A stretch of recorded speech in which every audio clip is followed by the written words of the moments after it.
제가 전면 유리에 틴트 작업할 때 많이 쓰는 유리용 수세미를 안 쓰게 된 이유는 수세미에서 가루가 나와요. 차종마다 적응해갖고는 답이 없죠. 원리를 깨닫고서는 내 손이 움직이는 게 아니고 내 세포들이 그렇게 움직여야 되는 거죠. 좌우 테두리를 맞춘 상태에서 상단을 스라친다고 그러죠. 엣지를 하기 전에 스라가 된 상태에서 살짝만 올려갖고 엣지를 쳐야 되기 때문에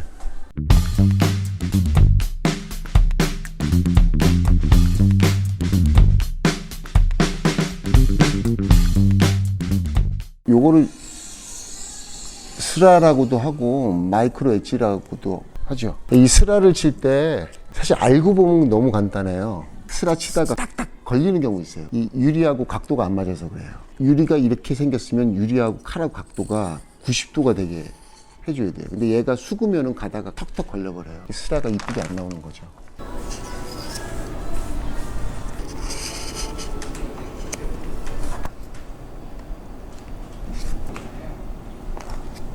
유리를 내릴 때 칼로 피코 엣지를 해야 되기 때문에 각도가 이제 한 이 정도, 이 라인이 선명하게 또 칼의 각도도 잘 나올 수 있는 정도까지만 내려주고요.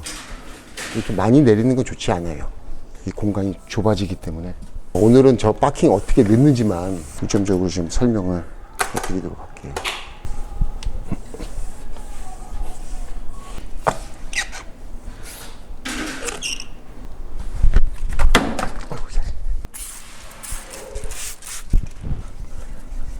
안쪽에서 특히나 필름을 여기까지만 까고 이미지를 남겨둔 상태로 하게 되면은 씹히는 정도가 더 심해지고 필름을 컨트롤하기가 더 힘들어요. 그래서 필름 이미지를 다 까고 여기까지 내려야 되는데 그러려면 여기 달라붙죠. 얘는 접착제가 딱딱 붙질 않고 비닐은 딱딱 붙어요. 그래서 아스킹을 이 하단까지 내려주는 겁니다. 스크래퍼 한번 해주고요.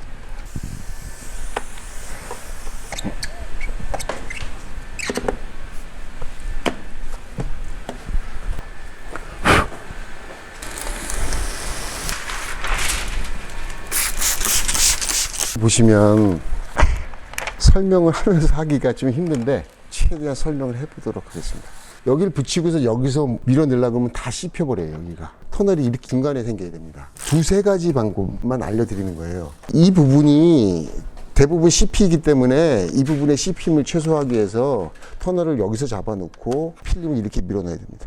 앞으로 3cm가 더 들어가야 돼요. 여기가 얼만큼 씹히겠습니까? 그냥 집어넣게 되면. 이면지를 안 까게 되면 무지막지하게 씹히는 거죠. 그거를 시공 다 하고서는 20분, 30분 동안 잡아도 깨끗하게 나오지가 않아요. 여기도 마찬가지로 집어넣어주고요. 이제 밀어넣을게요. 여기서 밀어넣어주면 돼요.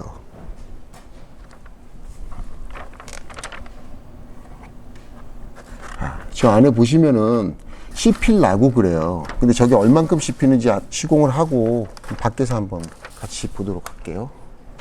이렇게 잡아야 돼요. 자, 지금 들어가는 거 봤죠? 자, 여기서 보면 웬만큼 바킹 안쪽으로 좌우 간격도 맞게 들어갔습니다.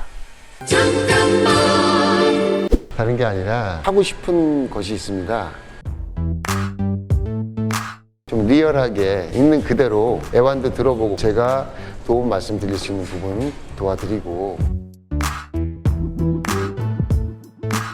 싫은 소리도 하고 그런 어떤 멘트나 말이 나갈 수도 있어요. 근데 그런 말들을 수용할 수 있는 분 많이 이용해 주시고 여기서 자꾸 필름이 움직여 주면은요 컨트롤하기가 너무 힘들어요. 제가 항상 올가를 쓰라고 하는 이유가 샴푸도 필름에 그렇게 존슨 베이비 샴푸 같은 경우에는 탑앤토 이런 제품들을 많이 쓰고 미국에서도 권장하고 또 한국에서도 많이 쓰는데 얘네들은 틴트용으로 나온 제품이 아니고 일반 세정제잖아요. 천연이라고는 하지만 얘네들은 왁구가 자꾸 움직여요. 올가를 쓰라고 한 이유는 올가는 그냥 슬림을 위해서만 만든 제품이에요. 본드를 녹이는 나쁜 성분을 빼준 이 상태에서 딱 움직이지 않아야 피코 엣지 칠 때도 이중 작업이 없고 시간도 줄어들고요. 또 밖에서 히트건으로 또 말리는 작업도 시간도 줄어듭니다.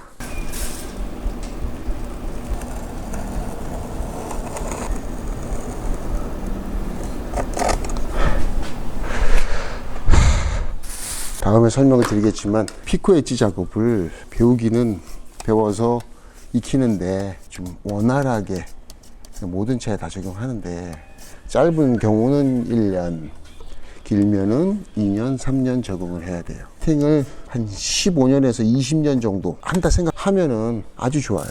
기술자의 마지막 단계라고도 얘기하고, 옛날엔 전면 썬팅을 틴팅의 꽃이라고 얘기했지만 피코 엣지가 틴팅의 꽃입니다. 지금 이거 못하고서는 썬팅 한다고 얘기를 하기가, 다시 한번 미세하게 튀어나온 부분들을 정리를 해줘야 되겠죠. 또 여기도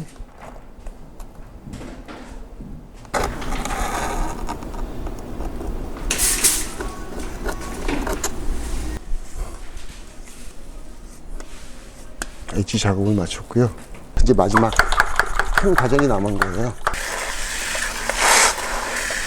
스프레이로 물을 뿌려주면서요, 저쪽에 꺾였던 부분을 살짝 불어줘서 자연스럽게 펴지게 만들어주고, 이렇게 물로 부으니까 펴지죠? 여기서 넣는 거 보여드리겠습니다. 자, 저기 모양 보시면은 필름이 거의 안 꺾였어요. 바킹 이렇게 두꺼운데.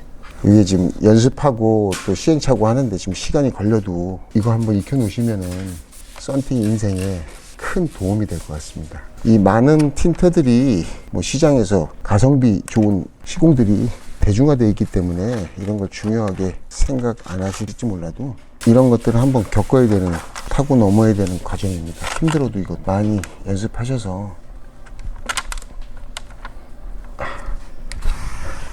바킹 안쪽이 좀 빡빡 해갖고 저 하단이, 씹히네 끝에가.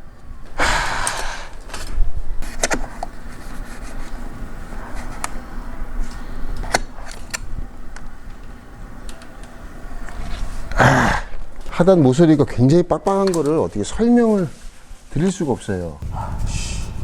그러니까 여기 왁구 맞추실 때 눈에 딱 보이지 않는 지점까지만, 여기는 깊게 넣어도 상관이 없는데 좀 간당간당하게 밖에서 볼 때 눈에 안 보일 정도까지만 넣어줘야 될 것 같습니다. 잘 들어간 것 같은데 한번 스키징 한번 해볼게요.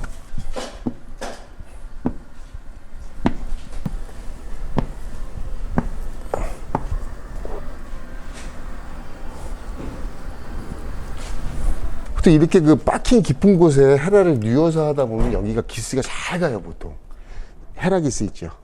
왜냐하면 헤라를 뉘어야 되니까 바킹에 있던 돌이 흘러갖고 구르면서 이 기스가 많이 가요. 미끄러지는 특성이 굉장히 강해서요, 필름에 기스가 안 가요. 플라스틱 헤라 자국 있죠, 실 자국, 실 기스. 깨알같이 홍보를